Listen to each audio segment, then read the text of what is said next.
저희가 지금 마태복음을 쭉 하고 있습니다. 근데 중요한 거는 결국 이 마태복음을 또 올리게 되면 결국 이 마태가 기록한 그 대상이 있습니다. 유대인이라고 하는 거죠. 이스라엘 백성이라고 하는 겁니다. 근데 이스라엘 백성들이 그 예수님을 정말 많은 사람들이 따라다녀요.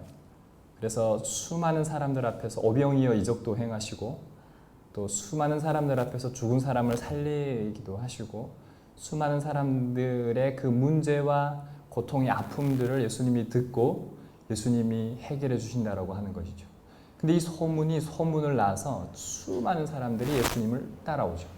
그런데 예수님이 말씀하고자 하는 그 뜻과 그 수많은 무리들이 따라다녔던 그 목적이 달랐다는 것입니다. 수많은 사람들이 예수님을 따랐던 목적은 삶의 문제를 해결받고자, 먹고 사는 문제에 대해서 좀 더 나아지고자 하는 그 여러 가지 욕망들을 충족시키기 위해서 예수님을 따랐다고 하는 것이죠. 그러면 과연 예수님은 어쩌면 치유받고 해결받는 그 과정들을 보면 예수님은 그들의 문제를 들어준 것 같아요. 과연 그렇을까요? 성경은 그걸 말하는 걸까요? 그럼 예수님은 무엇을 이들에게 말하고 싶었던 걸까요? 내가 너희를 죄와 사망에서 구원할 메시아다. 내가 너희에게 검을 주러 왔다. 내가 너희에게 생명을 주러 왔다. 죄와 사망에 대해서는 분명하게 자르는 것이고 예수 그리스도로 인해서 생명을 얻게 되는, 그래서 하나님 나라가 나로 인해서 예수 그리스도로 인해서 너의 삶에게 지금 왔다라고 하는 것을 지금 몸으로 직접 선포되어지는 것이죠. 그것을 전제로 하는 말씀이 구약 성경입니다. 메시아가 올 거야. 오면 너희를 죄와 사망에서 구원해 줄 거야. 그 예언된 수천 년의 선지자와 사사와 제자들을 통해서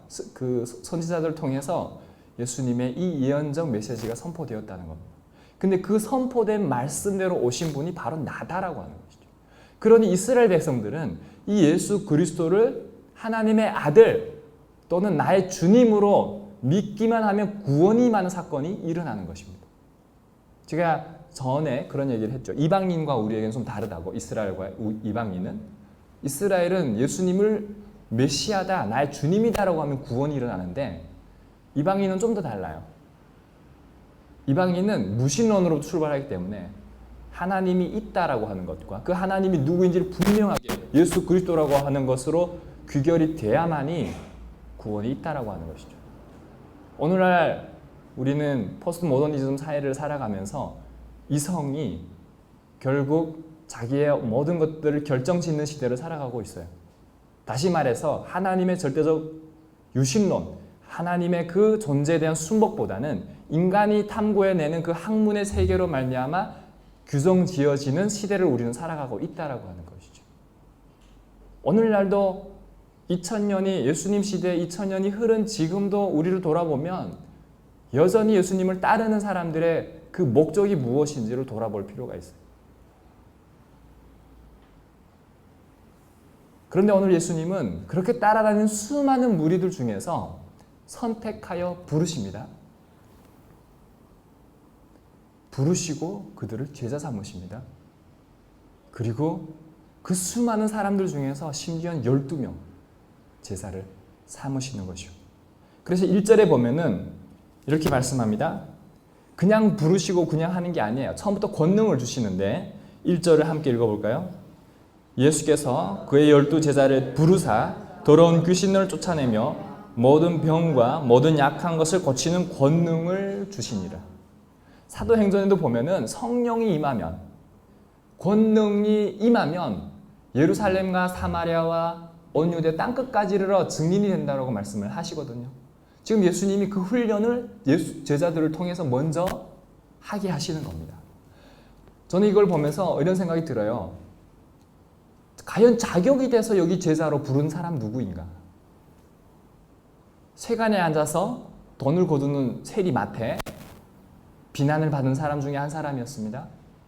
어부 출신인 베드로, 안드레, 야고보, 한 사람 한 사람 돌아보면 심지어는 예수님을 팔아먹는 유다까지, 가룟 유다까지. 어쩌면 저와 여러분이 예수님이 부르셨다라고 했을 때 돌아보십시오. 내가 과연 자격이 돼서 예수님이 나를 부르셨는지. 이건 전적인 하나님의 은혜가 아니고는 우리가 하나님의 부르심에 순종할 수 없다라고 하는 것이죠. 사도, 오늘 사도로 부르셨다라고 하는데 사도는 헬라어로는 아포스톨로스라는 말이에요. 이거는 보내심을 받은 자라는 뜻입니다. 그리고 부르다는 말은 프로스칼레오마이라는 말인데 이거는 매우 제한된 집단으로 예수님이 12제자를 가족 공동체로 부르셨다라고 하는 것이죠. 수많은 사람들이 있는데 이렇게 한소망 교회 안에서 한소망이라고 하는 나름대로 이 공동체로 하나님이 이렇게 묶어주셨다라고 하는 것은 정말 놀라운 거죠. 결혼을 해도 마찬가지입니다. 제 아내가 있고 주안이 있는데 가끔 이렇게 기도하다 보면 눈물이 나요. 저는 고아였었기 때문에 얼마나 소중한지요. 주안이만 보더라도 저를 딱 닮아있는 소안이가 얼마나 소중한지요. 미울 때는요, 저의 모습 보는 것 같아서 또 예쁘고, 미운 모습도 예뻐요. 우는 모습도 예뻐요. 그래서 어떨 때는 죄송한 얘기지만 일부러 울릴 때도 있어요. 그리고 막 이렇게 삐져가지고 입이 이렇게 나올 때 있어요. 이렇게 그것도 예뻐요. 존재 자체가 그렇게 예뻐요. 하나님이 이렇게 가족으로 묶어주신 것이 얼마나 귀하고 소중한지. 멀리 있는 게 행복이 아니라 하나님이 이렇게 주어진 것에 대해서 얼마나 소중한지 모르겠어요. 제가 한소망 교회를 하면서도 마찬가지입니다. 때로는 가끔 안 나오기도 하고 때로는 말썽 일으키기도 하지만 그래도 하나님이 이렇게 주님의 마음을 가지고 그들을 품고 사랑하고 이렇게 하라고 이렇게 한 공동체로 묶어주셨다는 게 얼마나 감사한지 모르겠습니다. 그래서 돌아보면서 서로를 위해서 기도하고 또 이렇게 사랑을 나누는 모습들을 보면서도 얼마나 소중한지 모르겠습니다. 네. 우리 운송 자매님만 놓고 보더라도 마찬가지예요. 저래도 되나 싶을 만큼 계속 애들 간식 사주고 돈 모아서 시집 가야 되는데 이런 괜한 또 의구심도 들지만 세상 그런 가치관들이 있는 것보다는 먼저 삶을 베풀고 사랑하는 모습들 보면 우리 충혁 전도사님도 마찬가지. 기타 실력이 저렇게 좋지 않았어요 원래. 기타 실력이 이렇게 번쩍 지금 뭐 한 달 좀 더 되는 것 같아요. 근데 저렇게 기타 실력이 늘어있는 모습 보면서 제가 집에 가서 보진 않았지만 이게 무퉁해지면서 얼마나 연습했을까 그게 보여지는 거예요. 그만큼 섬기려고 하는 그 마음들이 있기 때문에 사랑하는 마음들이 있기 때문에 예배를 하나님 앞에 온전히 드리고자 하는 마음들이 있기 때문에 오늘 또 우리 변혜지 자매님이 마이크 딱 들고 이렇게 또 하는데 그 자체가 또 은혜가 되는 거예요. 한 분 한 분을 돌아보면 우리 조선영 권사님도 그렇고 우리 박명희 자님도 그렇고 우리 영란전 사님도 그렇고 한 분 한 분이 집에서부터 제가 하남이라고 하는데 하남은 아니고 강동구에서부터 쭉순이 이렇게 하나하나 그 요리를 만들고 예전에 샌드위치 먹을 때 감동이 됐었어요. 요리를 그렇게 많이 전문가처럼 하지는 않으신 것 같은데 그 레시피 보면서 하나하나 배우고 천천히 낳고 쌓고 그게 느껴지잖아요. 그러니까 우리는 그냥 먹는 것 같지만 먹으면서 맛있다 맛이 없다 평가할 수 있을지는 모르지만 그에 담겨진 그 사랑들은 헤아릴 수 없다라고 하는 것이죠. 하나님이 이렇게 공동체로 우리를 부르주셨다는 거죠. 이 안에서 우리는 훈련되어지고 하나님의 군사들로 하나님의 예수님의 사도들로 우리는 준비되어져 가야 된다라고 하는 것이죠. 그래서 우리에게 예수님이 권능을 주실 거예요. 제자들에게 사도들에게 주셨던 것처럼. 그래서 결국 귀신을 쫓아내며 모든 병과 약한 것을 고치는 권능을 주실 거예요. 그래서 우리 공동체 안에 또는 밖에 그런 어려운 사람들이 있으면 우리가 그들을 베드로와 요한처럼 내게 은과 금은 없거니와 예수 그리스도의 이름으로 일어나 걸어라 라고 했을 때 하나님의 역사가 일어나는 거예요. 그래서 기도를 통해서 우리 안에 또 마찬가지로 연약한 사람들이 보일 수 있습니다. 아픈 사람들이 보일 수 있어요. 어떻게 인간이 완벽하겠습니까? 그러나 예수님으로는 가능합니다. 예수님으로는 사랑할 수 있고 예수님으로는 용서할 수 있고 그리고 예수님의 능력으로 고칠 수 있습니다. 그렇게 우리가 주님을 닮아가는, 주님을 지향하는 그런 공동체가 될 수 있었으면 좋겠습니다. 오늘 12제자 이름을 한번 불러보고 싶습니다. 2절과 4절 함께 읽어볼까요? 시작. 12사도의 이름은 이러하니 베드로라 하는 시몬을 비롯하여 그의 형제 안드레와 세베대의 아들 야고보와 그의 형제 요한, 빌립과 바돌로메, 도마와 세리 마테, 알페오의 아들 야고보와 다데오, 가나안인 시몬과 및 가룟 유다 곧 예수를 판 자라. 이 12사도들을 통해서 기독교 역사가 시작됩니다. 놀랍지 않으십니까?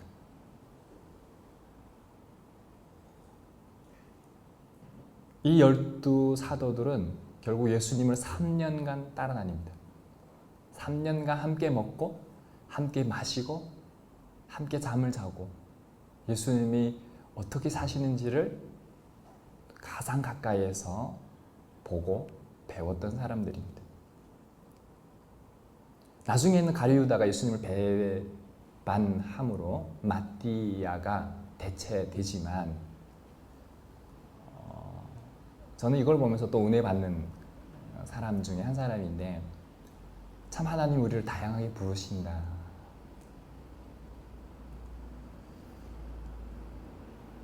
오늘 그 예수님이 이들을 함께 살면서 이렇게 처음부터 그냥 이렇게 해 저렇게 하는 게 아니라 하나하나 가르쳐 주시는데 그 가르치는 내용의 본문이 오늘 우리 읽은 그 4절 이후의 말씀이 되겠습니다.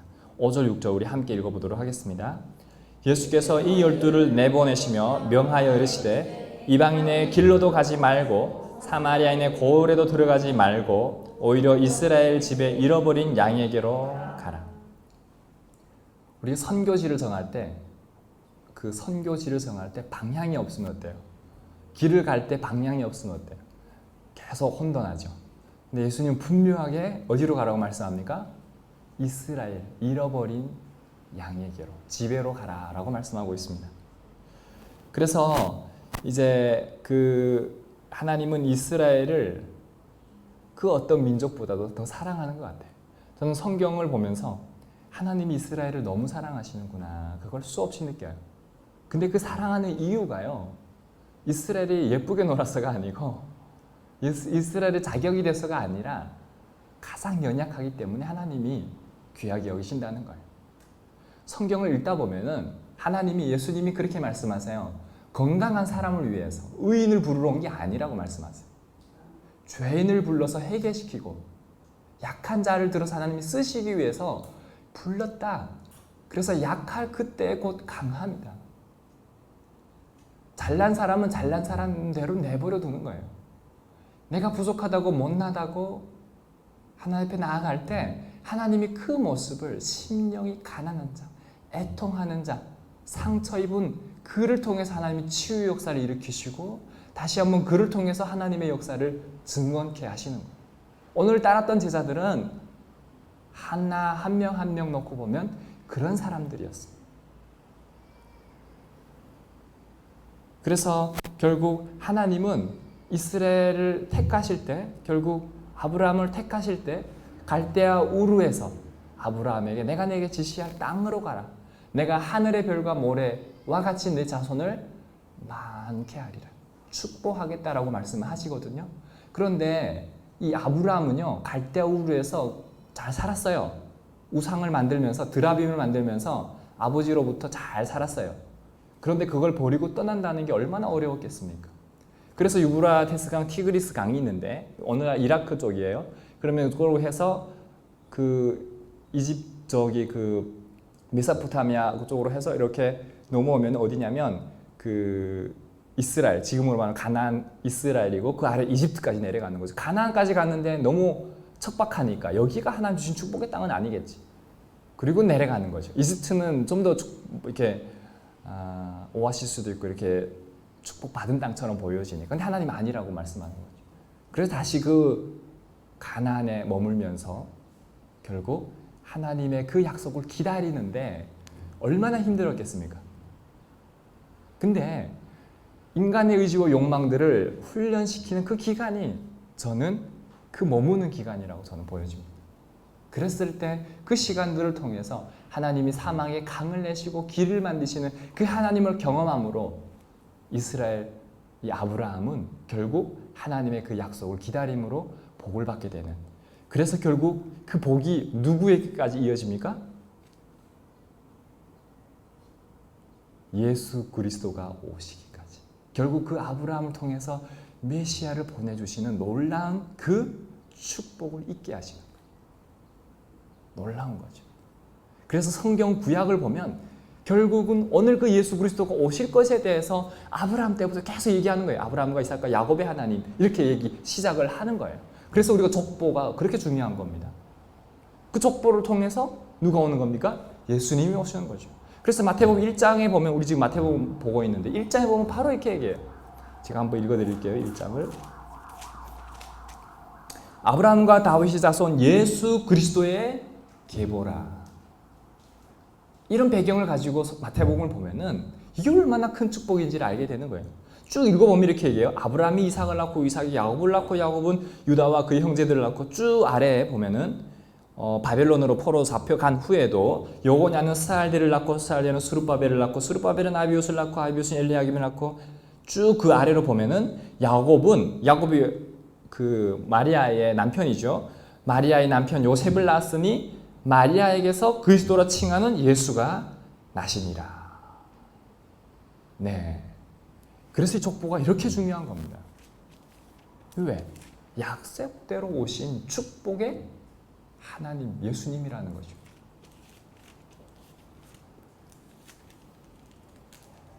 그럼에도 불구하고 이스라엘 백성들은 하나님 잘 섬겼을까요? 거짓 것으로 대체, 우상으로 대체했습니다. 그래서 결국 하나님이 말라기에서 하나님이 영이 떠나는 모습들이 보여지게 됩니다. 그 이후로 암흑의 시대가 이스라엘에게는 찾아오는 것이죠. 그럼에도 하나님은 그들을 사랑하셔서 독생자 예수 그리스도를 보내주십니다. 그리고 그 하나님이 그 이스라엘과 약속대로 다시 관계를 회복시키시기를 원하시는 거죠. 그 1차적인 목적이 누구에게 있을까요? 바로 하나님의 잃어버린 양, 누구예요? 이스라엘의 집이라는 거죠. 그래서 그들에게 하나님을 다시, 하나님 나라가 가까이 왔다, 회개하고 천국을 믿어라 라고 하는 것이죠. 이 선포된 말씀이 그들에게는 복음이었다는 것입니다. 그래서 결국 그들에게 고치고 낫게 하고 치유하는 역사들을 예수님이 직접 보여주셨을 뿐만 아니라 제자들을 두셔서 그들로 그 일을 대행하게 하셨다는 것이죠. 결국 저도 이 자리에 서서 말씀을 전하지만 제 말을 전하는 것보다는 예수님의 하나님의 말씀을 대언하는 대언자로 이 자리에 서 있습니다. 마찬가지예요. 여러분들도, 저와 여러분들도 하나님이 사도로 부르셨다면, 제자로 부르셨다면, 우리가 제자처럼 살아가야 된다면, 하나님의 자녀답게 살아가야 된다면 우리의 모습도 있었겠죠. 그러나 우리의 모습보다 하나님의 모습을 닮아가려고 하는 것으로 우리는 끊임없이 갈망해야 된다라고 하는 것입니다. 그리고 우리는 하나님이 하라는 것에 순종해야 된다는 것이죠. 그래서 오늘 그 제자들에게 물려주신 대로 제자들이 그렇게 살아보는 겁니다. 완벽할까요? 완벽했을까요? 아닙니다. 언제 이게 그래도 좀 더 나아지냐면, 나중에 예수님 부활하시고 나서 오순절날 성령이 임하시고 나서 그때 이분들은 확신해 가지고 확실하게 이 일들을 하게 됩니다. 지금은 어쩌면 예수님 함께 하심으로 그 부분들을 하라는 대로 한번 순종해 보는 것처럼 보일 수 있는 것이죠. 그런데 우리가 여기서 한번 의문을 가져볼 수 있어요. 과연 하나님은 이스라엘 만을 위해서 예수 그리스도를 보내주셨을까요? 한번 함께 마태복음 15장 24절 28절 말씀 읽어보도록 하겠습니다. 시작. 예수께서 대답하여 이르시되 나는 이스라엘 집에 잃어버린 양 외에는 다른 데로 보내심을 받지 아니하였노라 하시니 여자가 와서 예수께 절하며 이르되 주여 저를 도우소서. 대답하여 이르시되 자녀의 떡을 취하여 개들에게 던짐이 마땅하지 아니하니라. 여자가 이르되 주여 올소이다마는 개들도 주인의 상에서 떨어지는 부스러기를 먹나이다 하니 이에 예수께서 대답하여 이르시되 여자여 내 믿음이 크도다. 내 소원대로 되라 하시니 그때로부터 그의 딸이 나으니라. 가나안 여인이 예수님을 찾아왔습니다.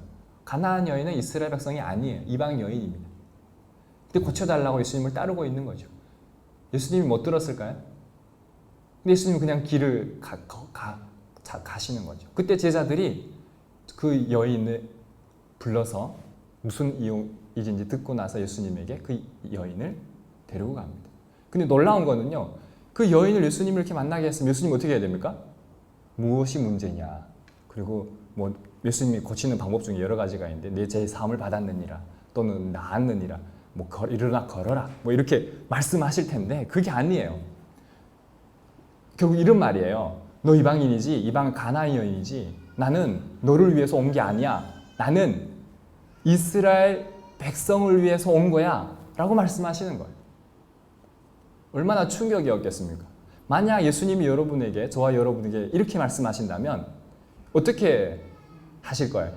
첫 번째, 그래요? 그럼 다시 돌아갈게요. 좀 섭섭해하면서, 아니 몹시 섭섭하면서 돌아간다. 이게 1번. 2번, 그래도 구원해 주십시오. 그래도 낫게 해주십시오. 그래도 해결해 주십시오. 저는 주님만 보고 왔습니다. 2번, 어떻게 하실 겁니까? 자존심의 문제일 수도 있겠죠. 좀 더 간절함의 문제일 수도 있겠죠. 좀 더 그 부분에 대한, 그 예수님에 대한 그 믿음에 대한 부분과 그 부분들이 분명하다면 우리는 아마 2번을 택할 겁니다. 근데 오늘 그 가나안 여인은 2번을 택했다는 겁니다. 그러면서 이렇게 말해요. 주인도, 예수님이 이렇게 얘기하죠. 보십시오. 자녀의 떡을 취하여 개들에게 던짐이 마땅하지 않다라고 얘기해요. 자녀가 먹는 떡을 뺏어서 개들에게 던지는 게 마땅하지 않다 이렇게 얘기하죠.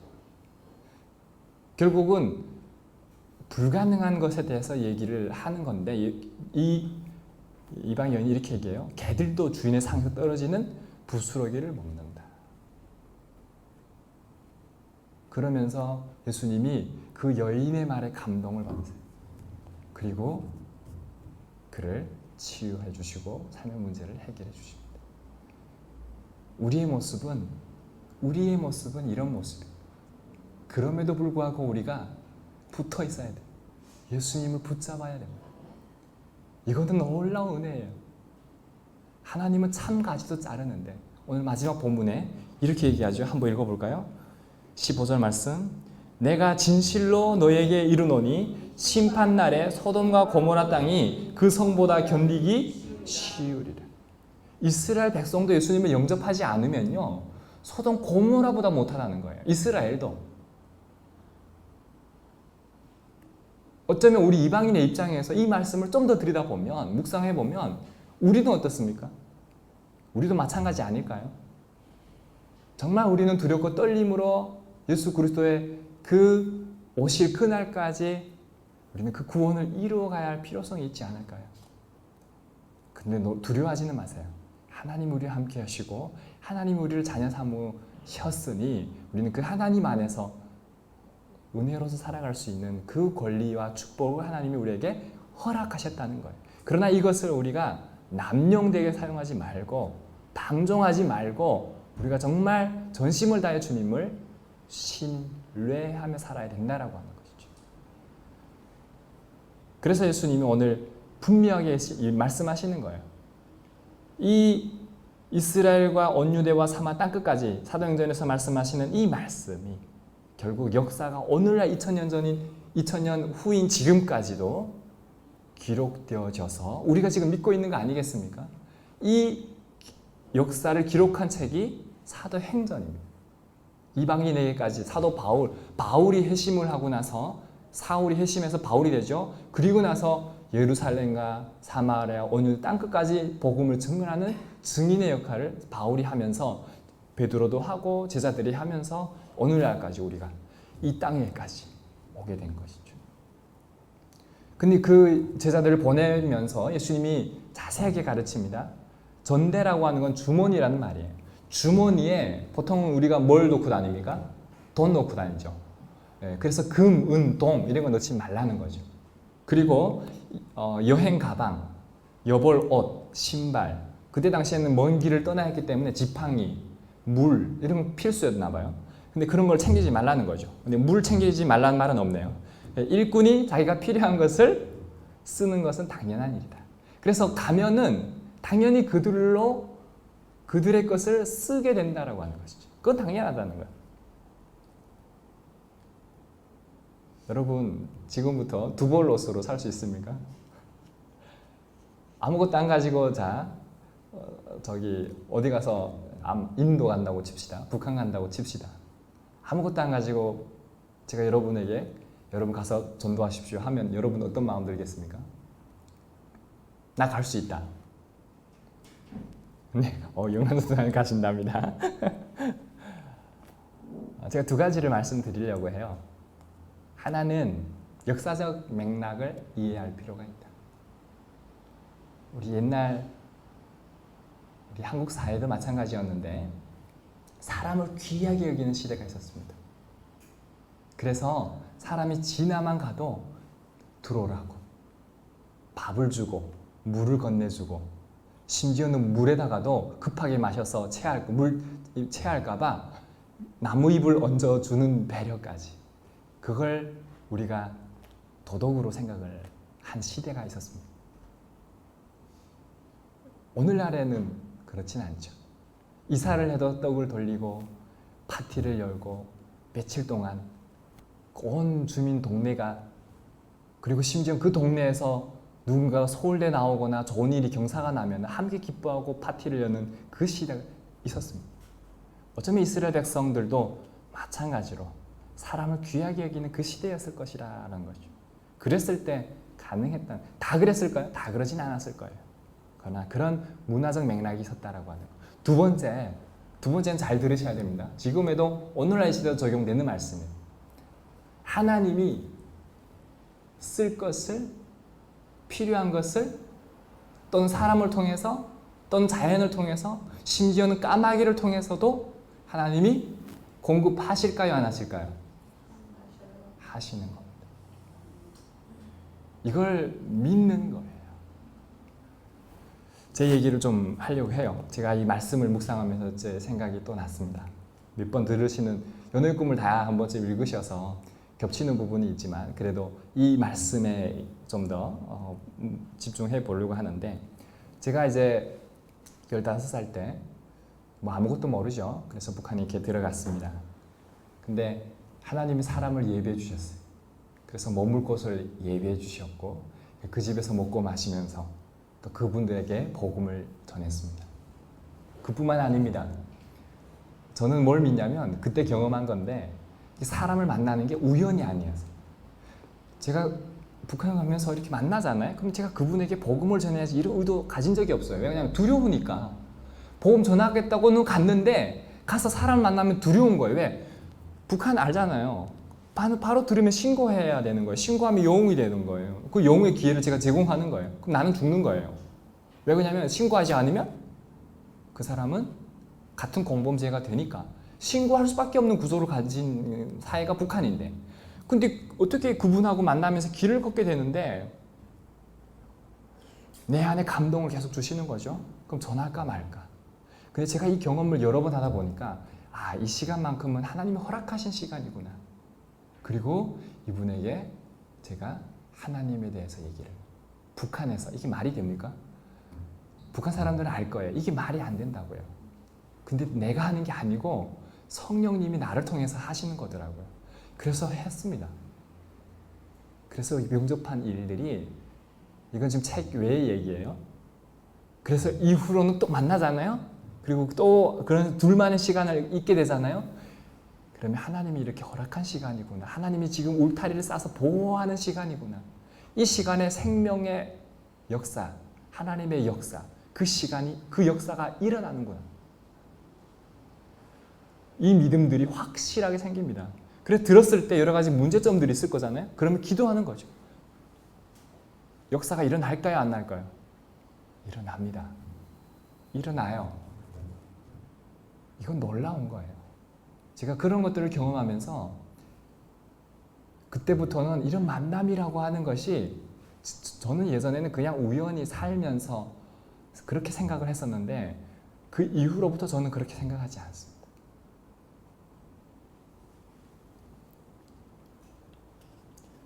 뭐 그뿐만입니까? 뭐 제가 뭐 어디 가면 항상 주머니에 돈 넣고 다닌 줄 아세요? 돈 다 빼앗기고 먹을 것이 없고 굶을 때도 있었습니다. 그럼 제가 뭐 할 수 있는 건 뭐가 있었을까요? 기도입니다. 하나님, 배고파요. 배고픈 것보다 더 힘든 거는 추워요. 추운 것보다 더 힘든 거는 목마름. 하나님, 물 너무 먹고 싶어요. 여러분, 기도하면 하늘에서 물이 떨어집니까?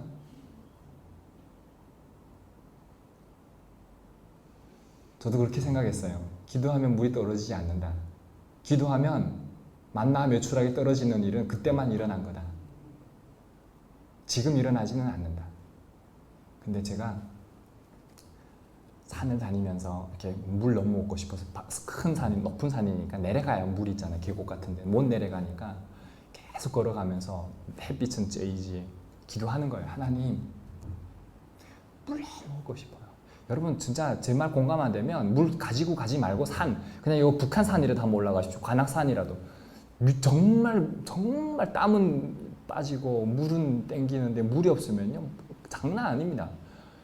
근데 그 높은 산에 올라가는데 얼마나 그러겠어요. 기도할 수밖에 없죠. 이게 기쁜 마음으로, 즐거운 마음으로 주실 거라는 믿음을 가지고 기도하는 게 아니에요. 그냥 투정하는 거예요. 그러면서도 혹시나 해서 감사한 마음, 즐거운 마음 이런 게 없어요. 쉬지 말고 이런 거 없어요. 그냥 내가 지금 정말 아니면 죽겠는 거예요. 그래서 그렇게 기도하는 거예요. 근데 앞에 통에 물이 있는 거예요. 여러분, 그 물 보면 어떤 생각 들 것 같아요? 먹었어요. 먹고 나서 가지고 가면서 기도해서 주셨을까? 아니면은 그냥 사람이 송이버섯이랑 이런 거 따려고 가다가 무거우니까 놓고 갔을까? 어떤 생각이 더 가까웠겠어요, 여러분은? 1번일까, 2번일까요? 하나님이 주셨다. 아니면 송이버섯 다른 사람이 놓고 갔다. 그렇죠. 저도 그래요. 제 믿음이 그 1번이 아니에요. 2번인 거예요. 그러면서 하나님 테스트 할 수 있는 방법이 있어요. 어떻게 하면 될까요? 저의 잔머리일 수 있는데 2번이 가깝잖아요. 그러면 그 2번을 버리면 돼요. 두고 가다가 그래도 이거 나중에 또 목마름을 위해서 먹어야 되잖아요. 근데 그거를 과감하게 버리는 거예요. 그리고 다시 기도하죠. 이게 진짜 하나님이 하신 거라면 다시 있게 해달라고. 근데 가다가 또 있는 거예요. 그럼 자, 다시. 자, 1번. 하나님이 확실하게 주셨다. 1번. 2번. 나무꾼이 가다가 2개 두고 가다가 무거워서 하나 놓고 갔다.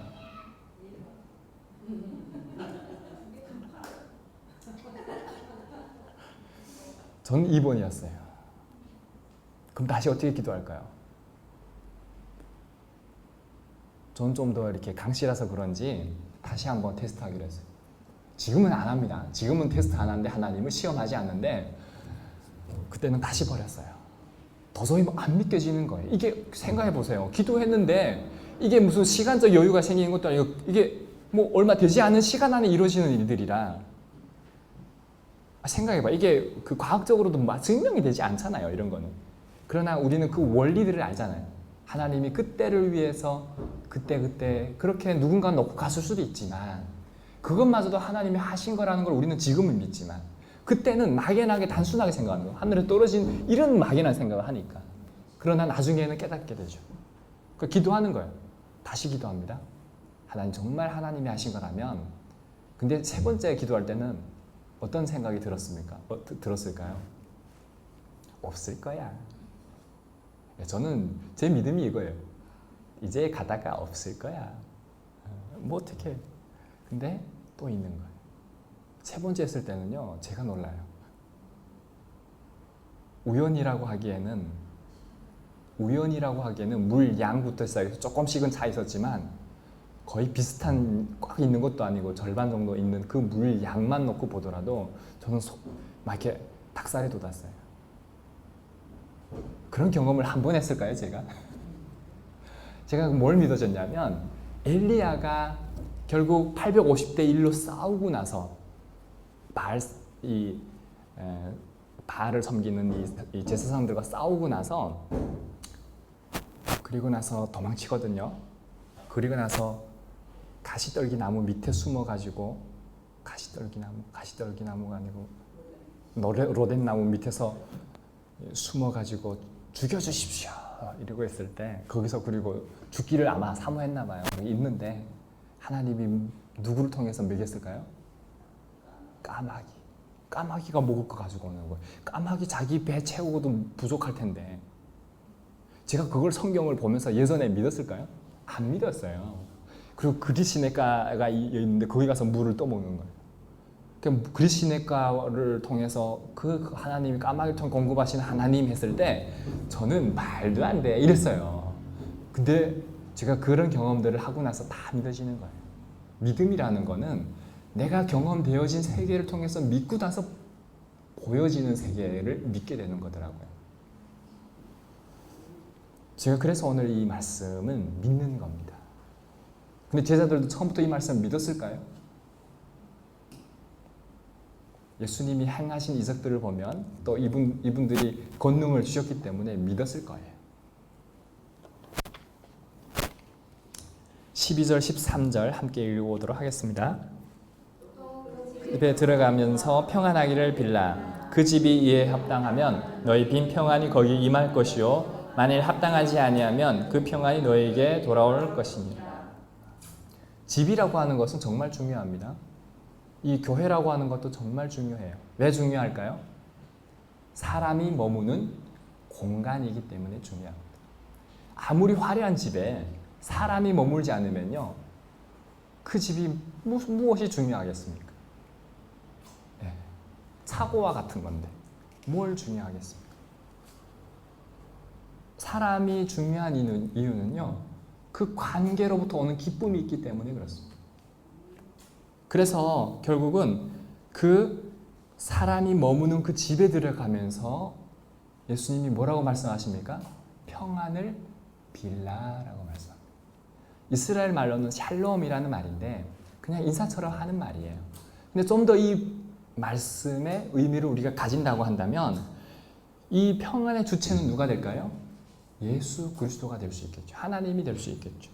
그 안에서 화평이 있는 것을 기억하고 축복하는 것을 말씀하는 거죠. 그래서 어쩌면 우리는 피스메이커라는 말이 있죠.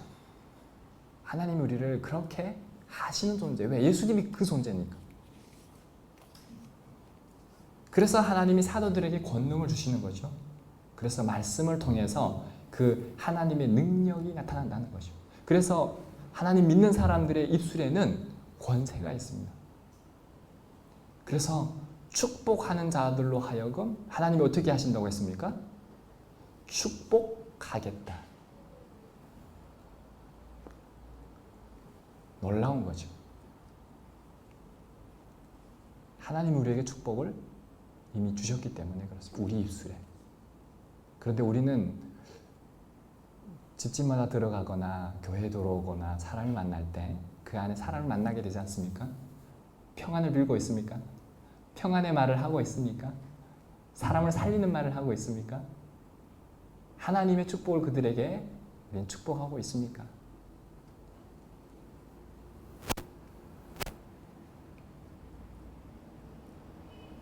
우리가 예수 그리스도의 능력을 힘입었다고 한다면 베드로와 요한처럼 내게 은과 금은 없거니와 예수 그리스도 이름으로 일어나 걸어라, 평안을 빌고 치유 역사들을 선포한다면 가는 곳곳마다 안전병리가 일어날 것이고 죽은 자들이 살아날 것이고, 그렇게 예수 그리스도의 이름으로 놀라운 것, 회복되는 것들이 경험되어질 것입니다.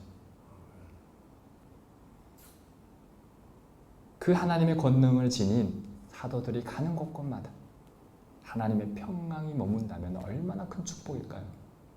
제가 그래서 항상 일대 양육할 때 쓰는 예화가 있습니다. 그게 뭐냐면 큰 비행기 최대 몇 명까지 탈 수 있는지 아십니까? 800명에서 900명까지, 최근에는 900명까지 타는 비행기가 나왔다고 합니다. 900명, 엄청나죠? 근데 그 한 사람이 믿음의 하나님이 눈동자같이 지켜보시는 그 한 사람이 그 자리에서 그들을 위해 함께 기도하면서 하나님이 하신다고 한다. 그래서 어쩌면 우리가 성경 안에 들어가서 의인 한 사람을 찾는지도 모르겠어요. 의인 한 사람 있으면 성을 사해주겠다.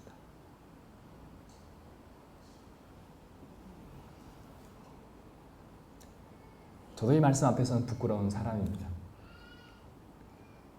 그래서 우리가 함께 이 말씀대로 우리가 살아보려고 하는 제안을 함께 하는 거죠.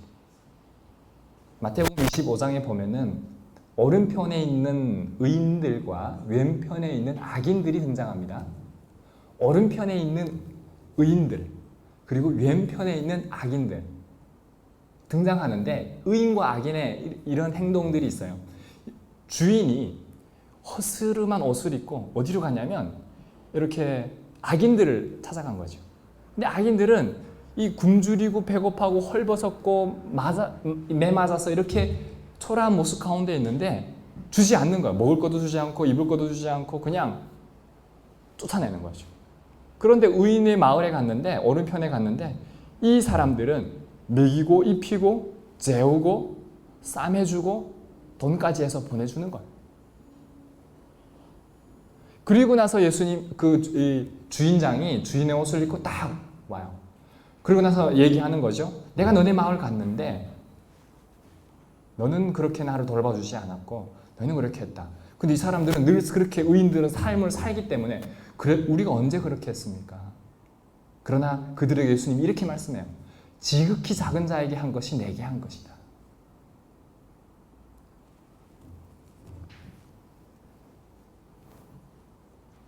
예수님이 우리를 찾아오실 때는요, 왕관을 쓰고 오실 수도 있지만 가장 낮은 초라한 모습으로 우리에게 오실 수 있어요. 그러나 우리의 태도와 우리의 자세는 어때야 합니까?